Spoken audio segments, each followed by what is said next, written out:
Ever see a business headline and immediately think, wait, what? Or wonder if the CEOs are playing checkers or chess when they announce their latest decisions. Welcome to Seriously, What Could They Be Thinking? The podcast where we break down those head scratching moments in business. I'm Jamie Peters, your resident finance expert, here to unpack the numbers behind those decisions. And I'm Cindy Goodwin-Sak, bringing the leadership perspective, because behind every questionable headline is the leader whose choices are impacting us all. Together, we're diving deep to ask the question you're all thinking. Seriously, what could they be thinking? Okay, well, this week we are going to talk about Nvidia because it is Wednesday night and Nvidia just announced their first quarter results after the bell. And the entire market had been waiting for this announcement. With everything that has happened in the first quarter of the year, Trump's tariffs, what's going on. They announced a huge write down. 5.5 billion was the initial number, turned out to be 4.5 billion. So much stuff was going on today. We needed to hear the numbers. So let's talk really quick about it. It turns out Nvidia did a great job. Yeah. So we Absolutely. saw, yeah, they beat on revenue. They beat on earnings. They grew about 73% over the last year. And that is an amazing result. But it really wasn't about what they had done that was really important. It was really about the tone and setting of what they're going to do that the market was really concerned about. And we saw the expert. Jensen is an amazing CEO. He has been a huge proponent of all things AI, all things NVIDIA for the longest time. And he has just been a pillar of that community. And we got to see him at work tonight, and it was kind of fun. Oh, it was fantastic. It was a moment in, I think we'll call it corporate history. So we have this guy who's so visionary in his technical expertise and understanding of where the world is going and leading an organization through that, but also it felt like he was walking this political line like no other leader I've ever seen do it before.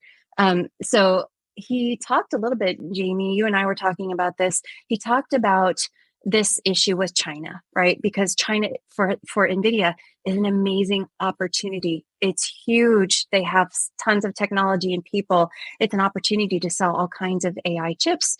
And of course, they got this decision handed to them where our government is afraid. And I totally understand. We won't sell crypto to countries for the same reason.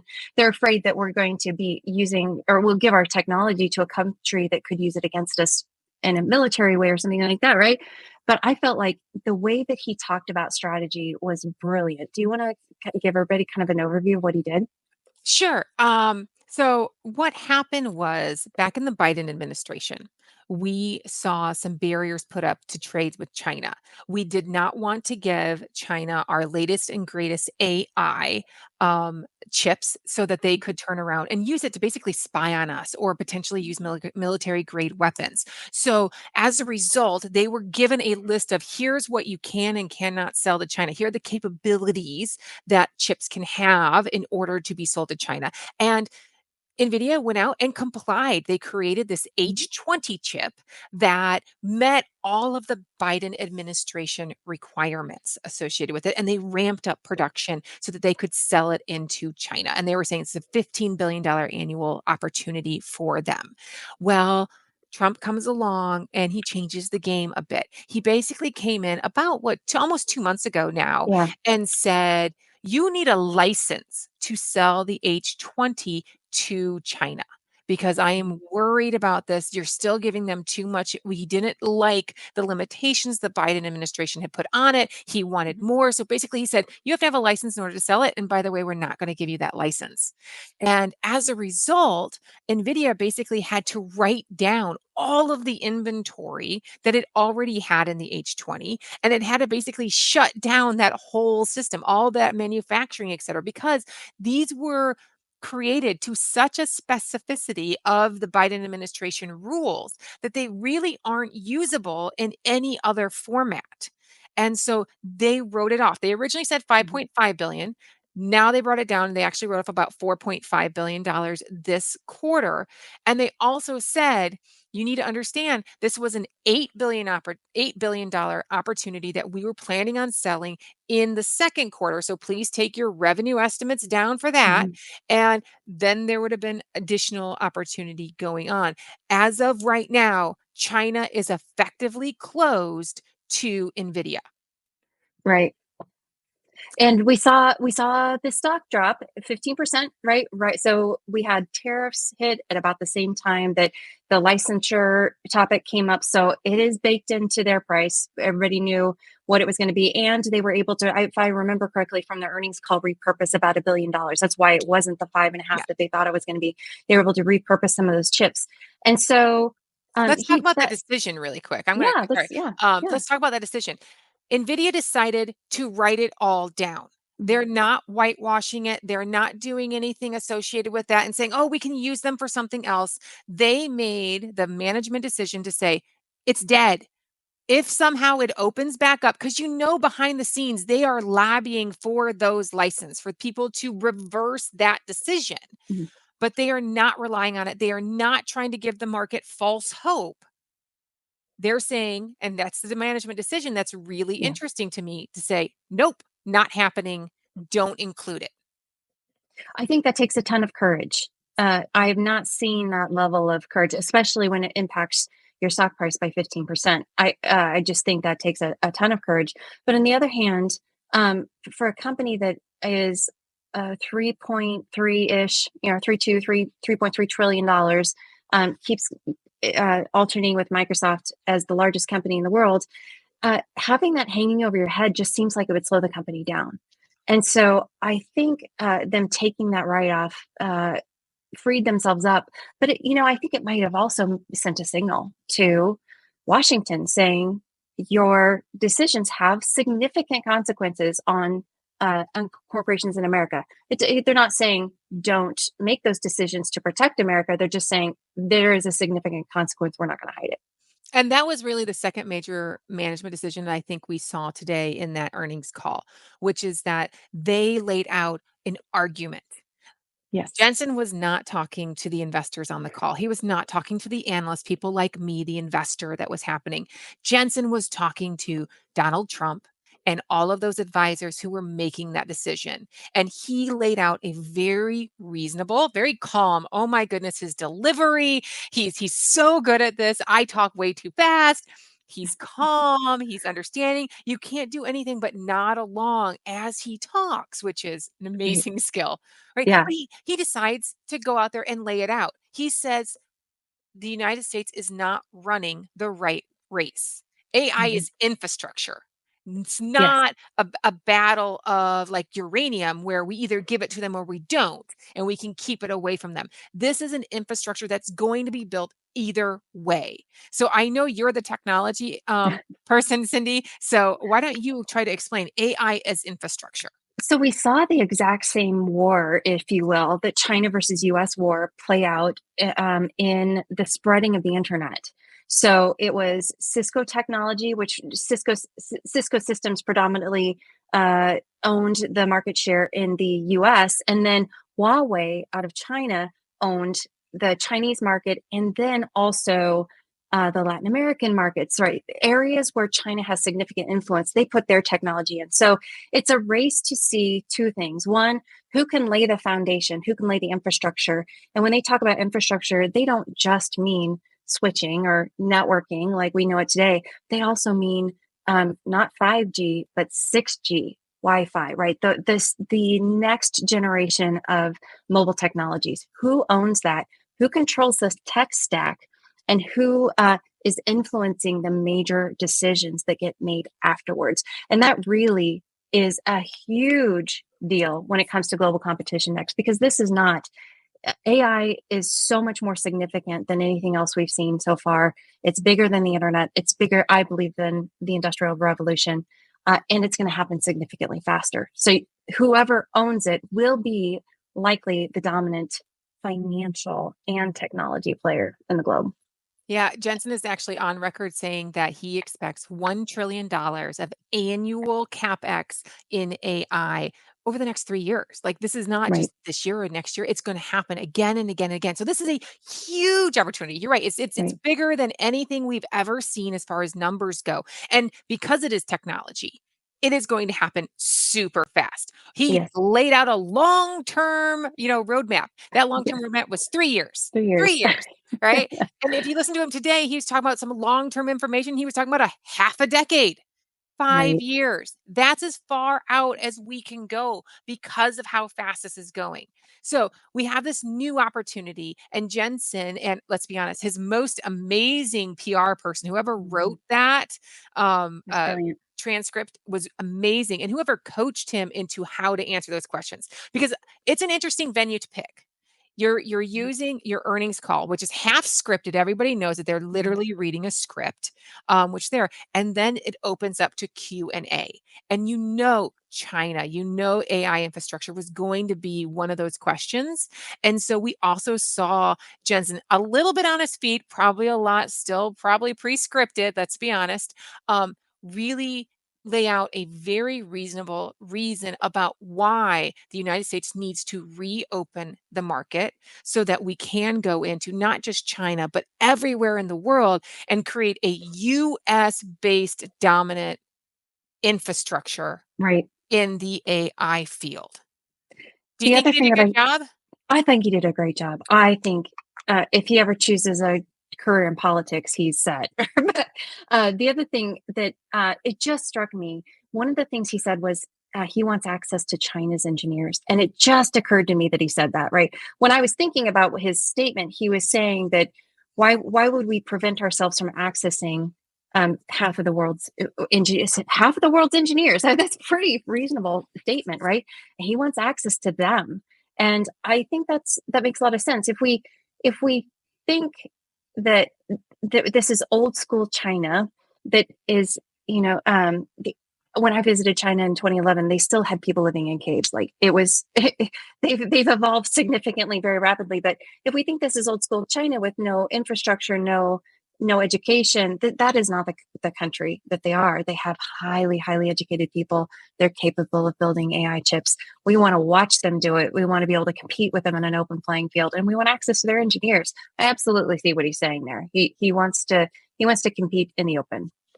And it makes a lot of sense because AI Yeah, is the future. And that is really what is now dominating everything that NVIDIA does. Just yeah. take a quick little history lesson, right? Let's go back 10 years. Let's go back to that 2011 when you were in China, and let's talk about what NVIDIA was then.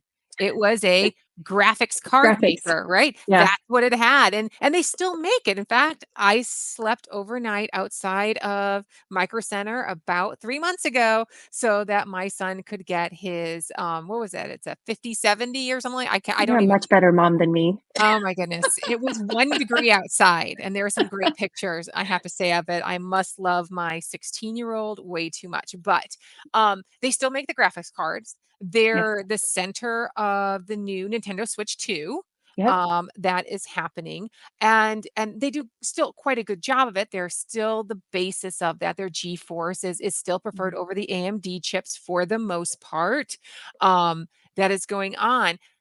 They moved from that to crypto, right? Which Mhm. which really became a big deal right around the time all of us got locked down with the COVID virus. That's Yeah. when their crypto growth really happened, and that only lasted for about a year, year and a half. That kind of boom and then a bust in that as they were using those chips to do the mining, and Mhm. then they pivoted a third time to Right. where they are now for AI.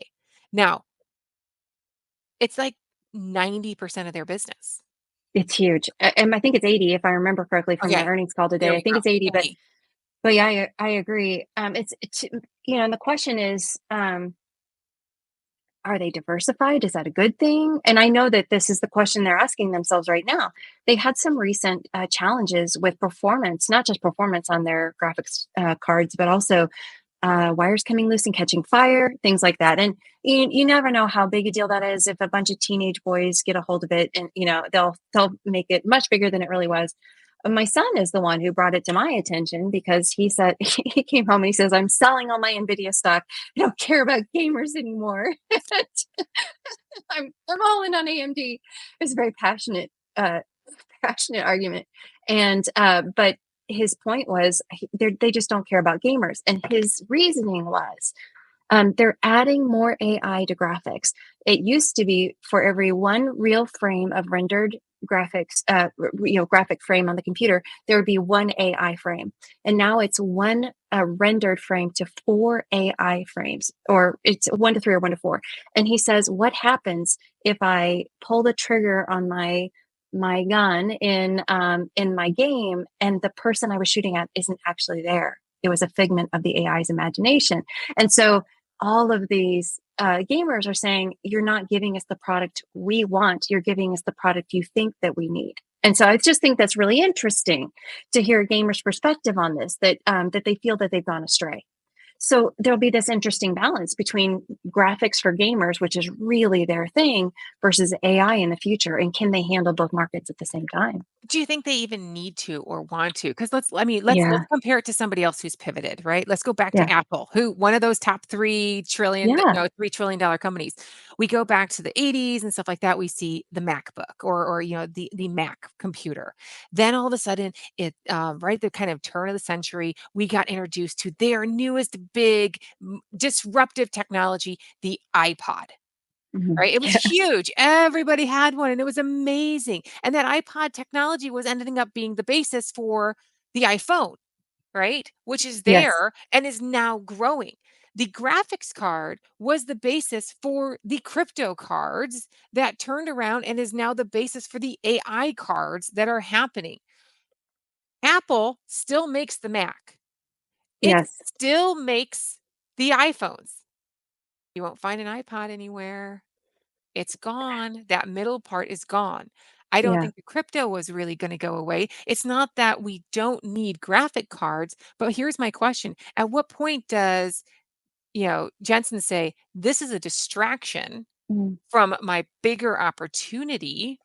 Do I go ahead and cede that to AMD or somebody else, or go ahead and be okay with pissing off those gamers Yeah. and spend my time over here? Or do you say, no, I can maintain this still? I have the infrastructure. It's good and it's still good enough. And I'm still the market leader. There's no reason to give up on that.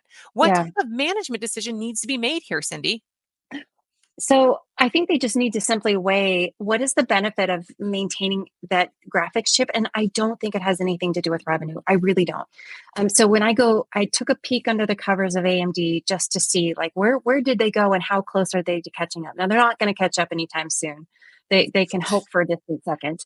But Lisa Su, their CEO, she one of the very first things she did when she went into AMD, she cut down all their silos and she essentially forced them to collaborate across CPU and GPU, and that now you see them innovating more.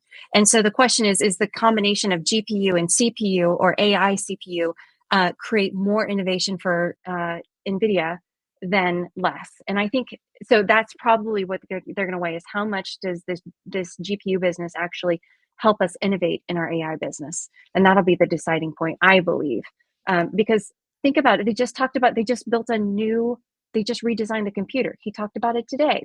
Just redesigned the computer. Could they have done that with just an AI team? I don't know.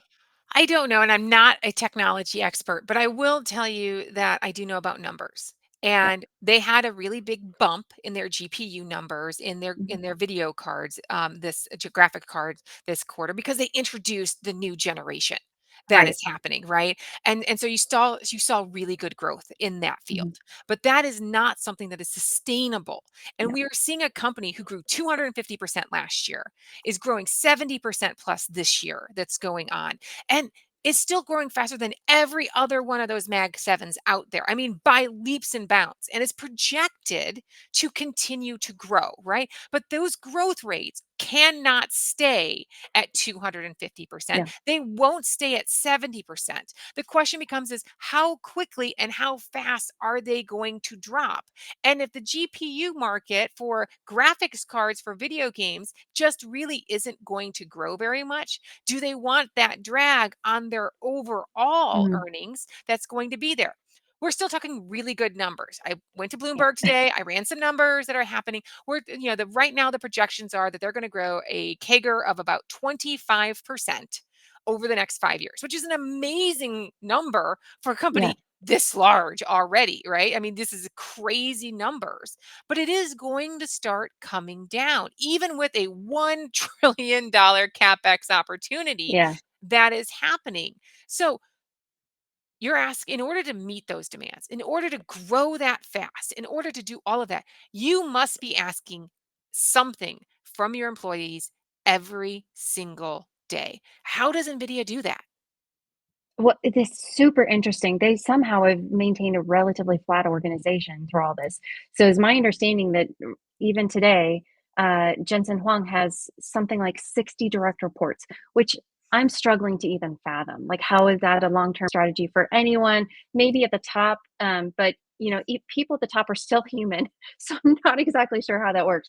But he stays connected. They've kept all their rituals. He sends a top, what are the top five most important things email every single day. And his whole goal is to reduce the number of layers of management to allow information to flow as quickly as possible.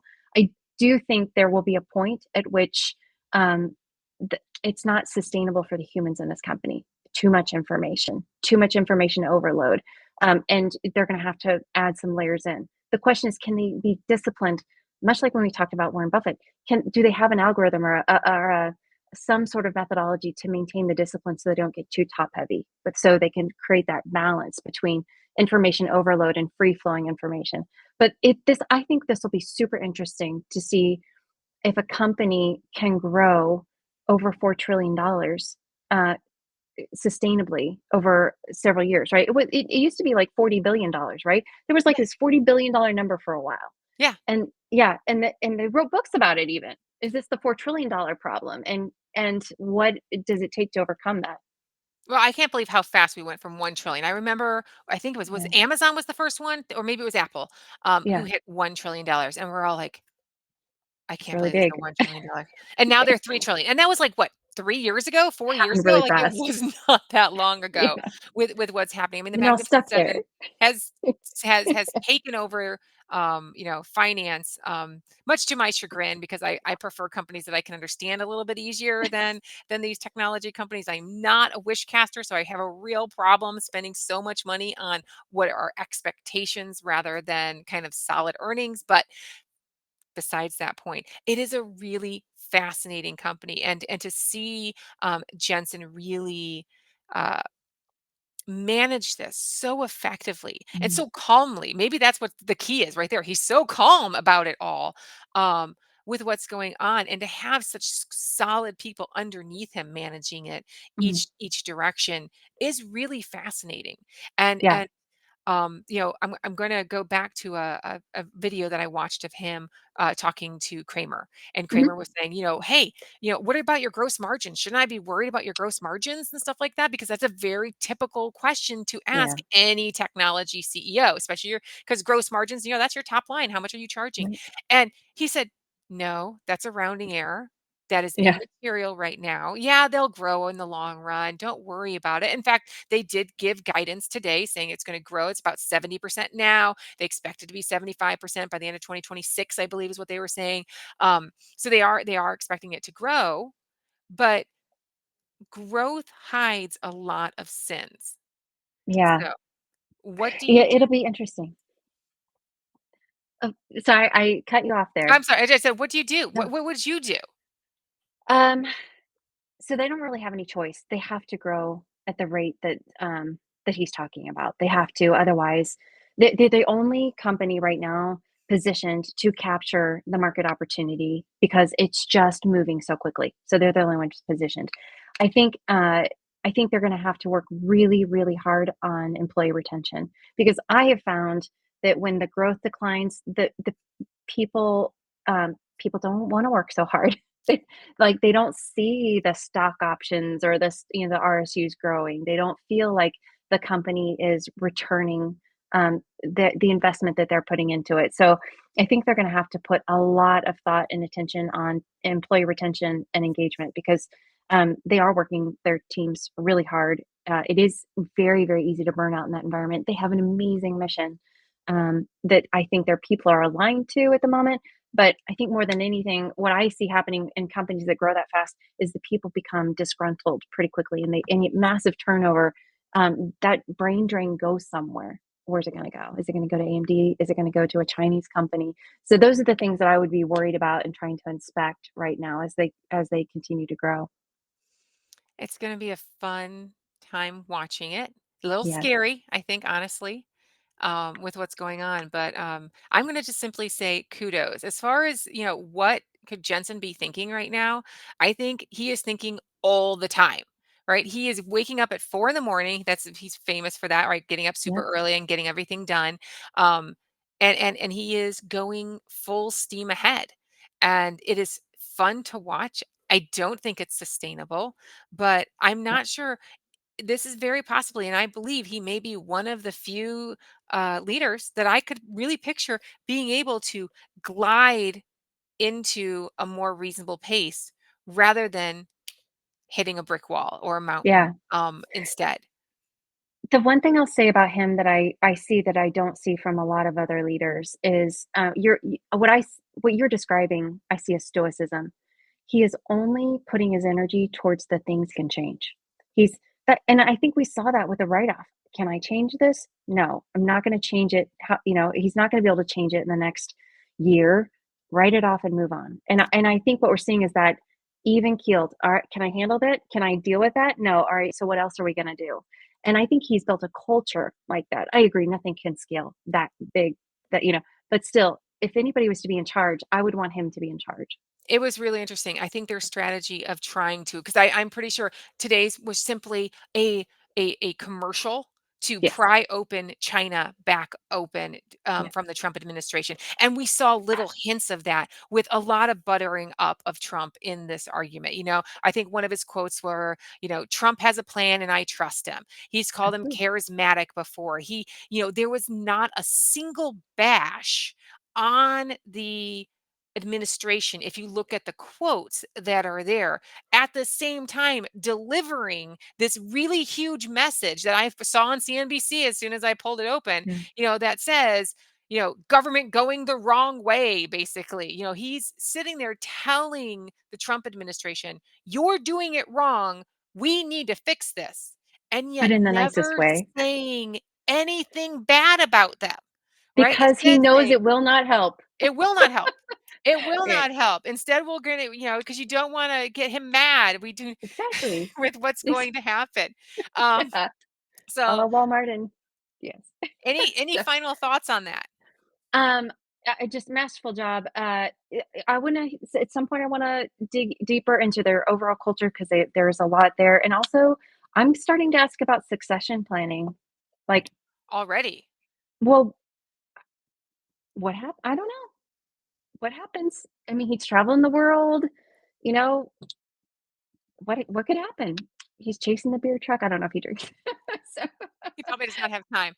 but yeah, Um, no, that's that's the that's an interesting thought too. You're right. I mean, we just talked about Buffett and that mhm, succession planning.